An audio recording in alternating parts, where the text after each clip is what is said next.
Yo voy a hablar sobre la crisis de crecimiento en la vida del discípulo. Ahora mismo tengo yo una crisis, porque yo quisiera estar donde estáis vosotros. Pero bueno, dice que a los miedos hay que enfrentarse. Y yo trato de hacerlo. Pero claro, los malos son los que no se saben. Se tienen y no se saben. A ver si esto sale mejor. No es posible despertar a la conciencia sin dolor. La familia humana somos capaces de hacer cualquier cosa, por absurda que sea, para no intentar enfrentarnos a nuestra propia alma.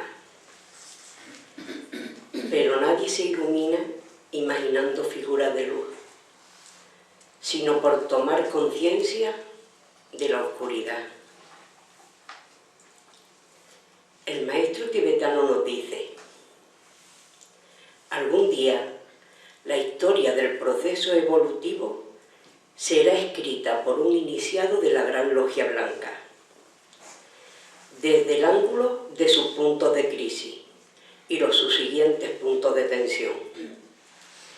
Esto permitirá a las formas vivientes sometidas a este impacto dual introducirse en mayores zonas de conciencia. Ahora vamos a hablar algo sobre el significado de las crisis y de la tensión. Pues no significa lo mismo crisis que tensión. Ello se debe a la falsa impresión que imparte la palabra tensión. Los estudiantes la asocian a los nervios, a los puntos de crisis, al dolor y a la fatiga. Pero en realidad nada tiene que ver con las mencionadas reacciones de la personalidad. El significado esotérico de tensión es la enfocada e inamovible voluntad de seguir adelante, a pesar de las dificultades y circunstancias de la vida. ¿Qué le pasa a esto? No muevas el cable. Puede llegarnos mucha comprensión los duendes.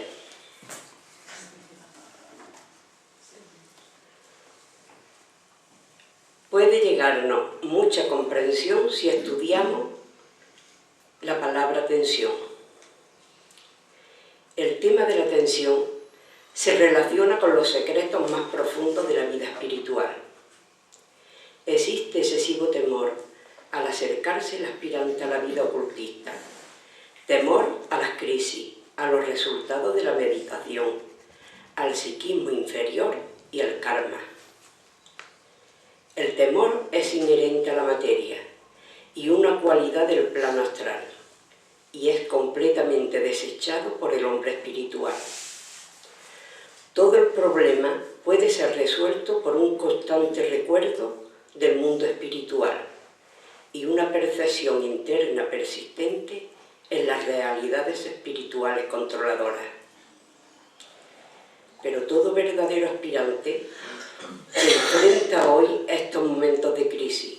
De lo contrario, hay algo estático y aletargado en su actitud hacia la vida y debería tomar las medidas necesarias para contrarrestarla.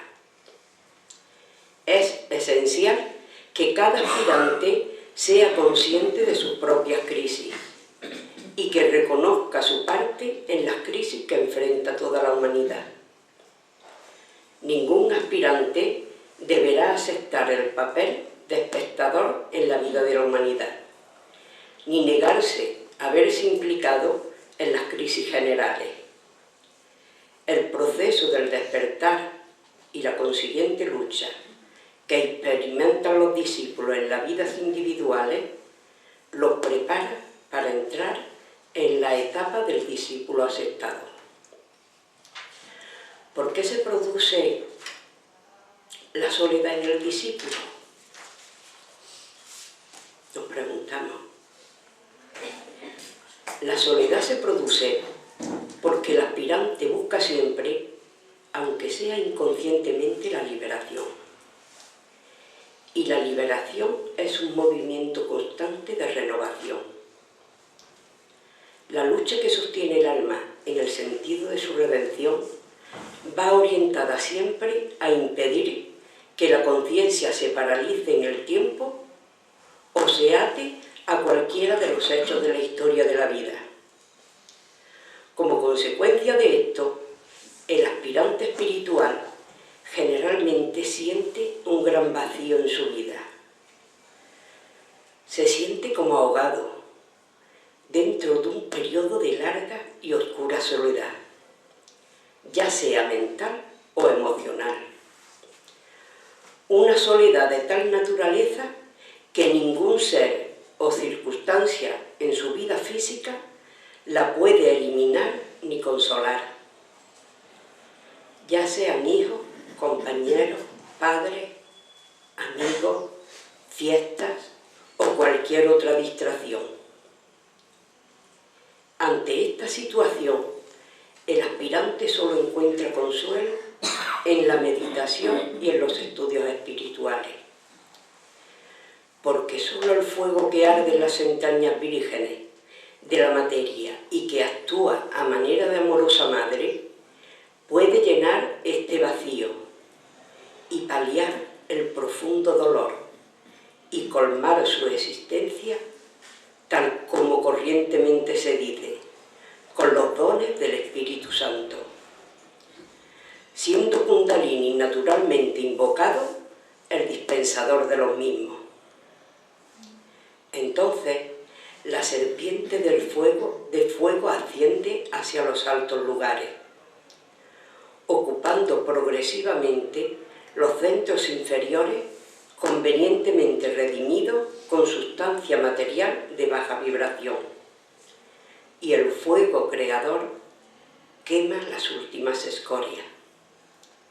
Esta actividad redentora determina el surgimiento de nuevas necesidades de expansión dentro de la naturaleza psicológica del ser humano y, consecuentemente, se producen dos importantes hechos. Primero, la vida humana se hace más potentemente invocadora. Segundo, el fuego de Kundalini, al llenar con su corriente ígnea el vacío de un chakra determinado correspondiente al proceso normal y natural, permite a este chakra, es decir, a las innumerables vidas menores que lo constituyen, emitir su propia voz, su propio sonido, y reflejar al mismo tiempo en el éter un color muy definido, el que le corresponde dentro de la gama de colores de la naturaleza. tales colores y sonidos afectando los éteres atraen a una especie particular de devas, los cuales, a través de los nadis y a partir del desarrollo natural de ese centro, detienen transitoriamente el poder ascendente del fuego y al mismo tiempo ponen en incandescencia los filamentos requeridos dentro de la línea estructural de las nadis. Allí donde Kundalini se haya detenido, se puede catalogar la exacta medida de evolución espiritual del ser humano. La soledad devocional y la producida por precipitación kármica no es la misma. La soledad producida o determinada por el proceso de precipitación kármica es de un orden muy natural y nada tiene que ver con el proceso místico de aislamiento social muy común en las personas de temperamento excesivamente devocional, las cuales se sienten inclinadas a rehuir el contacto con la gente y crear un muro de separatividad entre ellos y los demás. Muchas personas, inclinadas por su espíritu devocional a las prácticas místicas, han llenado, aunque cada vez a un ritmo menor y más selectivo, los conventos y las instituciones religiosas para hacer penitencia, tal como ellos aseguran, y así parece aconsejarles su sentido religioso. Pero la soledad de ánimo, la verdadera crisis del alma, impuesta a los vehículos superiores de un hombre, verdaderamente espiritual, por el proceso de precipitación kármica, nada tiene que ver con el ordinario proceso místico tradicional, ya que esta crisis viene impregnada de valores espirituales de alta trascendencia y de motivaciones profundamente dinámicas. Tal estado de duda es la culminación de un sinnúmero de estados de conciencia, las cuales, por la sutilidad de las energías que la motivaron, fueron los artífices del proceso espiritual de soledad. Una soledad individualmente no pretendida ni buscada, sino impuesta a las almas verdaderamente preparadas en el orden espiritual por las propias leyes que regulan la evolución en la vida de la naturaleza. De ahí que no es santo quien quiere, sino quien puede. Y entonces las ventanas del alma se abren físicamente, finalmente, a la luz de un nuevo estado de conciencia. Y de acuerdo con el sentido esotérico, la conciencia se polariza en un nivel superior espiritual. Y la flor del corazón, esencia espiritual del ser, va emergiendo lentamente del cúmulo de precipitaciones kármicas y empieza a ascender sin esfuerzo. Cuando las dudas fueron comprendidas y cuando la realidad inmanente encontró al fin, después de luchas y esfuerzos, el rastro de luz que conduce a lo eterno. Servir al plan, a aquellos a quienes el plan sirve y a aquellos que sirven al plan. A medida que el trabajo de aprender a servir prosigue y el contacto interno con el Maestro se reafirma, la luz del alma iluminará con mayor frecuencia la mente. Esto no significa que se arrojará más luz sobre los planes del servidor, en lo que concierne a su propia vida o al campo elegido para servir, sino que su mente conocerá el plan de Dios que corresponde al mundo en ese momento particular en que vive el servidor, y la parte que él puede desempeñar para desarrollar los objetivos de quienes son responsables de llevar a cabo ese plan.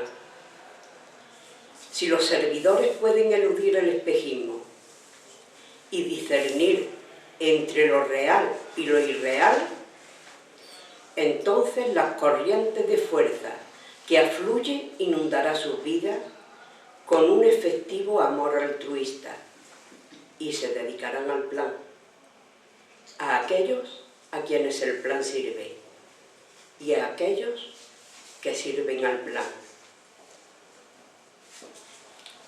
Dos crisis importantes ocurren en la vida del discípulo.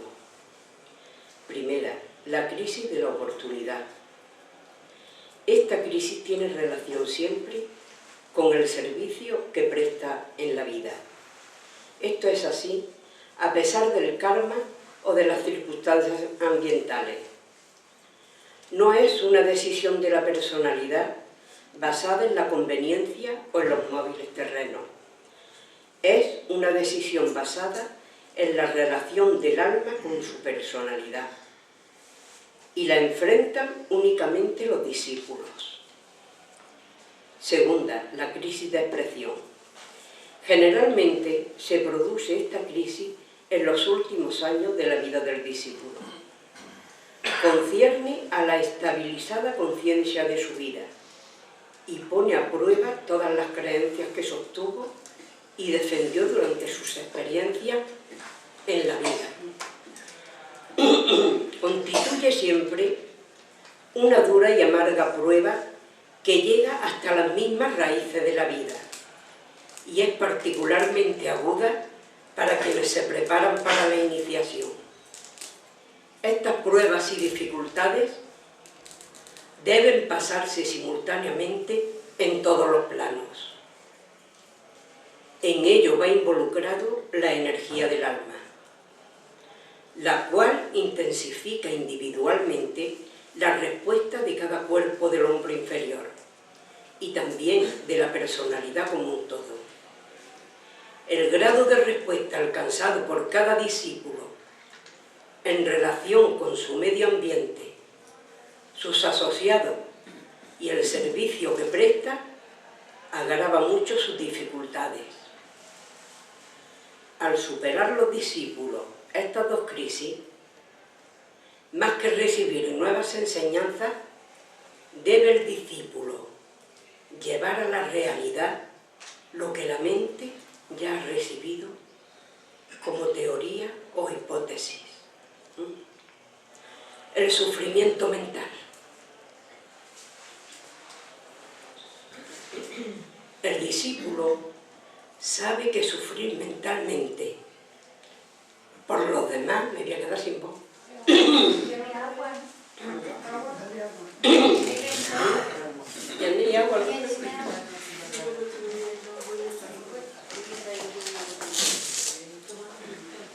Déjalo.